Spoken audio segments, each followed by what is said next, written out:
Take all that inclination to invest and now turn your focus away from the earth where it so naturally lands and turn your focus instead to the eternal kingdom. Focus your energy and your ambitions on investing in the eternal kingdom through the work of the gospel. Welcome to Encounter the Truth with Jonathan Griffiths. We're beginning a message today called Investing Wisely. And Jonathan, when you hear the phrase, invest in God's kingdom, does that just mean give money to the church, give money to the parachurch organization, or is it more than that? I think it can involve those things for sure, but it is more than that.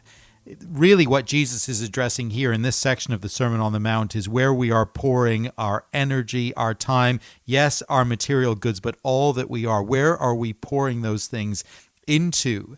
And for many of us instinctively, and for so many in our world, we're pouring ourselves into building up wealth, material wealth, possessions here on earth that we can enjoy for a very short period of time. But Jesus wants us to understand that there is somewhere better to invest, somewhere with a much more lasting return, somewhere that will bring far more joy and enduring benefit. Well, we're going to continue to look at this as we open up our Bibles together. We're in Matthew chapter 6 as we begin investing wisely. Here is Jonathan. Financial planning is big business. It's a major industry. Books on how to manage finances, to invest well, to retire comfortably, they are a dime a dozen in any local bookstore. There's a wealth manager's office in every neighborhood in town. There's no shortage of experts all around us who will tell us how to safeguard, use, and invest our money to maximum effect. Well, given the importance of good financial management, it shouldn't come as a surprise to us that Jesus has really quite a lot to say on this important subject. And given, of course, what we know of the Lord Jesus, of how countercultural his teaching tends to be, it shouldn't surprise us that what Jesus has to say on this particular subject is thoroughly distinctive, thoroughly unlike the advice we would hear anywhere else. How should the Christian believer think about money? How should we approach money? How should we use money? 3 clear instructions from the lips of Jesus. And the first one is this: invest wisely. Invest wisely, verse 19. Do not store up for yourselves treasures on earth where moth and rust destroy and where thieves break in and steal, but store up for yourselves treasures in heaven. Here, once again, we encounter the radical, the countercultural Jesus. Consider for a moment the world's main message when it comes to money. Consider perhaps your wealth advisor's counsel. What are we told so often? Store up for yourselves treasure on earth. Make every effort to accumulate as much wealth as you possibly can. Wealth to enjoy, wealth to make you secure, wealth to pass on to your children. But here comes Jesus with the very opposite message. Do not store up for yourselves treasures on earth. I remember a number of years ago, my parents were involved in helping clearing out a house that belonged to an elderly lady who died and who didn't have family around who could take care of her affairs. So they got involved. Anyway, for some reason, I stopped by with them one day to see this house while work was being done on it to clear it out and get it ready for sale. And it was fascinating, actually, to see this house. It turned out that this lady had been a compulsive collector of junk, a compulsive hoarder for many years. This fairly large house was piled floor to ceiling in every single room with everything you could imagine. Mostly pure rubbish that should have been thrown away decades ago. Old newspapers, even old food containers, boxes, files, scraps of paper accumulated over many, many years and decades, literally tons and tons of it. We've probably all met people who struggle to throw things away, who tend to hold on to things just in case it might be useful. Maybe you're like that yourself. Maybe you have the privilege of being married to someone a bit like that. But whether we're good clearers or compulsive clutterers with our things at home, many of us, if we're honest, will be compulsive accumulators when it comes to money. Perhaps you like accumulation for the sake of accumulation. You feel the need to keep more than you can use just in case one day it might come in handy. You find it very difficult to let it go. And Jesus speaks into that attitude of heart, and he says quite simply, don't clutter.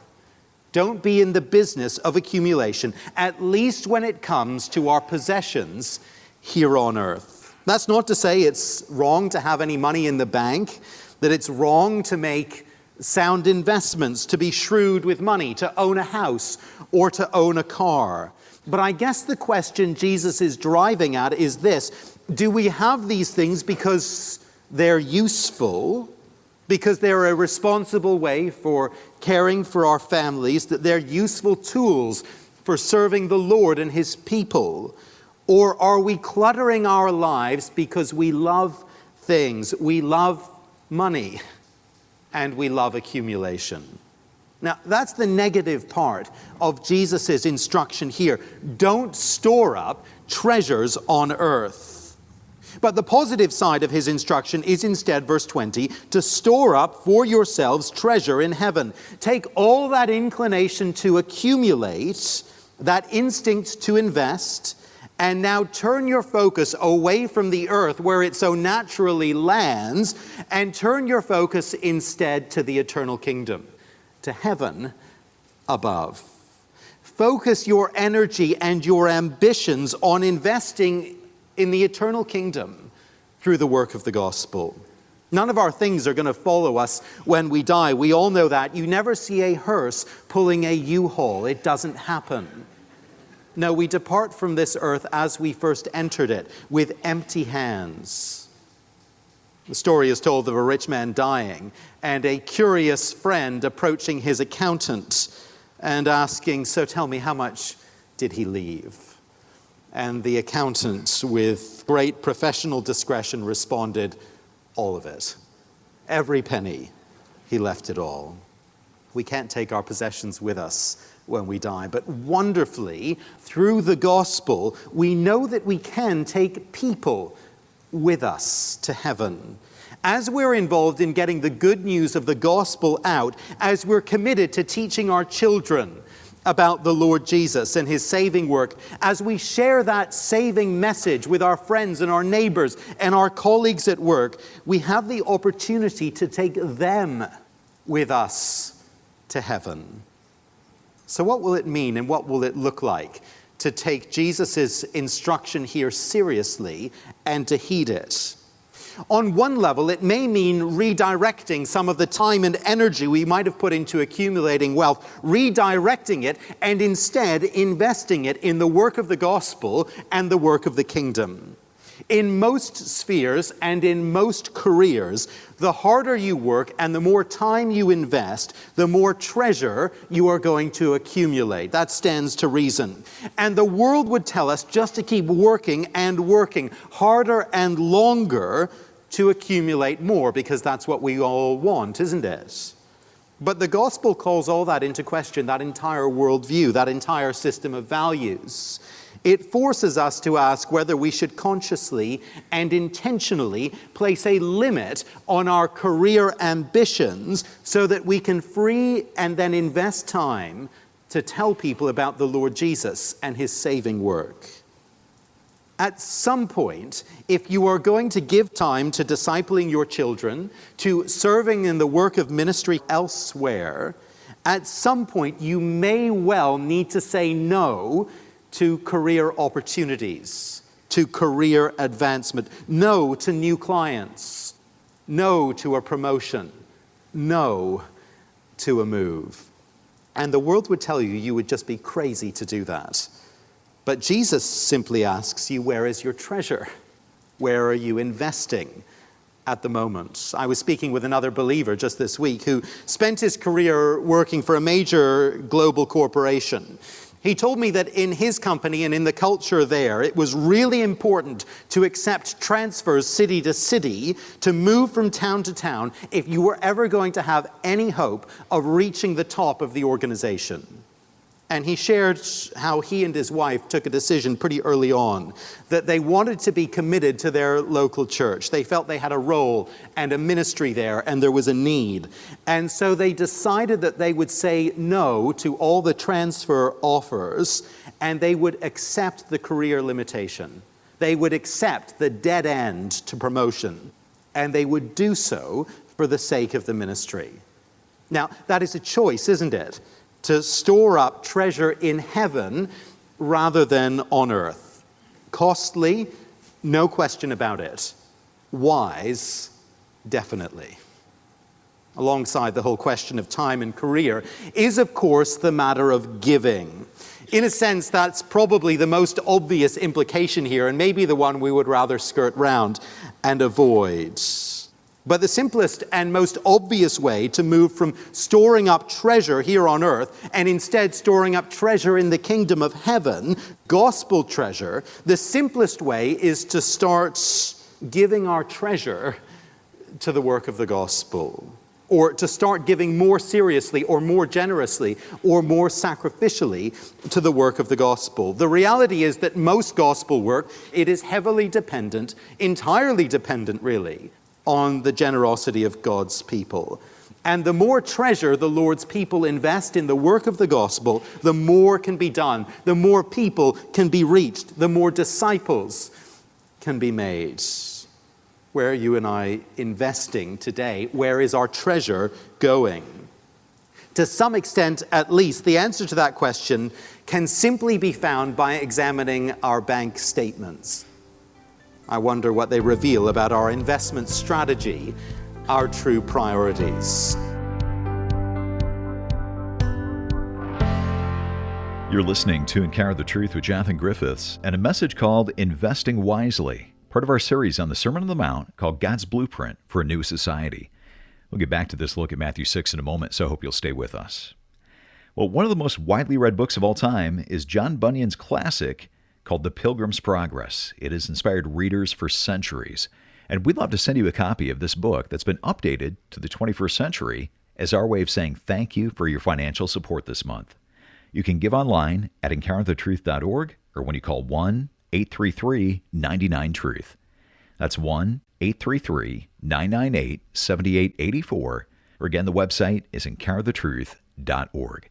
Make sure to ask for your copy of The Pilgrim's Progress. Well, if you joined us a little late, we're in Matthew chapter 6, looking at verses 19 to 34 as we continue the message. Again, here is Jonathan. Jesus gives us a number of reasons here to make this wise investment, to store up treasure in heaven rather than here on earth. The first of these reasons is a powerful, if very obvious one. Treasure here on earth has no future. Here on earth, verse 19, moth and rust destroy, and thieves break in and steal. We once moved into a house back in London that it turned out had moths in the wool carpet. And by the time we realized it and detected it, they'd infested everything. Whole piles of sweaters and scarves would have little tiny holes chewed through them. They'd be totally destroyed. My basic observation was the more expensive the fabric, the more the moths liked it. They love silk and cashmere, I'll tell you. I guess we've all seen and experienced a perfectly good and nice car, mechanically sound, lots of life left in it, ruined by rust. And then there's the thieves that Jesus mentions. I expect many of us have experienced the pain and the frustration of thieves breaking in and taking away. Assets here on earth simply are not safe. I saw a brief documentary this week on the Howard Johnson restaurant chain. I wonder if you remember that and its sad demise. If you remember taking road trips in the United States 20 or 30 years ago, you'll remember that the Howard Johnson's orange roofs were everywhere to be seen along the side of the interstates. It was one of America's most successful restaurant chains, and brands and companies. For many years, a Hojo restaurant was a great investment for an entrepreneur, a sure bet. One of the franchise owners was interviewed on this documentary, and he said that in its heyday, you could buy a Hojo franchise and set up a restaurant pretty much anywhere in the United States, and you would be guaranteed success. You would make money. But now, a few short decades later, only one location remains of all the hundreds and more at Lake George in New York, and it looks like it's probably going to shut down soon. There is no such thing as the sure bet, the secure investment, the safe place to put your treasure. And even if you do manage to grow and preserve your treasure for this life, the moment you die, it is of no value to you any longer. But heaven is different. Heaven is the one place, verse 20, where moth and rust do not destroy, and where thieves do not break in, cannot break in and steal. That's one reason to invest in heaven and not on earth. It is a better investment. It is a safer bet. It is a sure thing. But verse 21 adds another reason, and I think this one is really fascinating. For where your treasure is, there your heart will be also, says Jesus. Verse 21 is one of those verses that we might think, on a quick reading, means the opposite of what it actually means. Let me just try and explain what I mean by that. If I asked you to summarize in basic terms what Jesus is saying in verse 21, I wonder what you would say. I wonder if you might say something along these lines. Jesus is basically telling us that what we really care about in our heart of hearts will shape ultimately where we put our treasure. Our heart is going to direct our treasure. That kind of makes sense. On a quick reading, that's what I thought he meant. That must be what Jesus means here. Well, that might seem to make sense, but I think it's actually the opposite of what Jesus is saying. He's just told us, remember, where to put our treasure, in heaven and not on earth. And now he gives the reason for that action. For where your treasure is, there your heart will be also. What I think he's saying is this: your heart is going to follow the direction of your treasure, not the other way round. Jesus knows that our money is important to us. He gets that. He knows us better than we know ourselves. Jesus knows that we will care about what we invest in. We will care about the things we pour money into. So to put this simply, as you and I start to invest less in accumulating treasure here on earth and more in accumulating treasure in heaven, gospel treasure, our hearts are going to start caring more about the things of heaven and less about the things of earth. We will train our hearts by our treasure to love and long for the things above. If you want to care more about the gospel, to treasure eternal things more, here is what to do, says Jesus. Give more money to the work of the gospel. Use your checkbook to teach your heart a lesson. Now, isn't that fascinating? Isn't that countercultural? Isn't that wise? I wonder if you've ever felt demotivated in your spiritual life.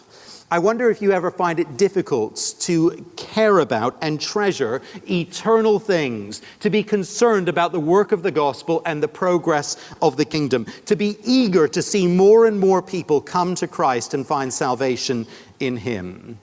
If you feel demotivated in your spiritual life, but you long for your concern and your passion for these things to grow, may I suggest that you consider afresh your investment in gospel work. Are you giving? And are you giving generously, even sacrificially? For where your treasure is, says Jesus, there your heart will be also. That's another reason to take seriously this call to invest wisely.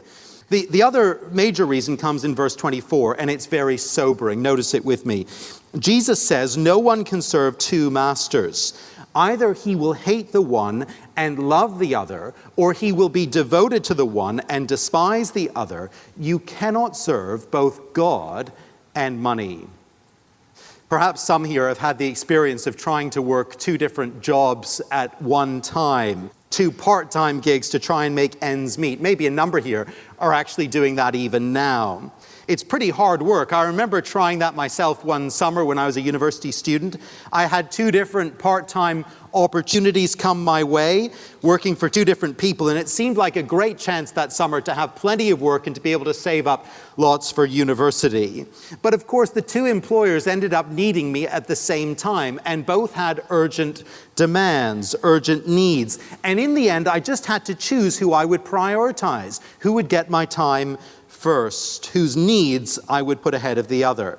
I somehow managed this juggling act for a few weeks and didn't get fired from either job, but it was pretty stressful. And I remember at the end of that summer promising myself I would never try and do that again.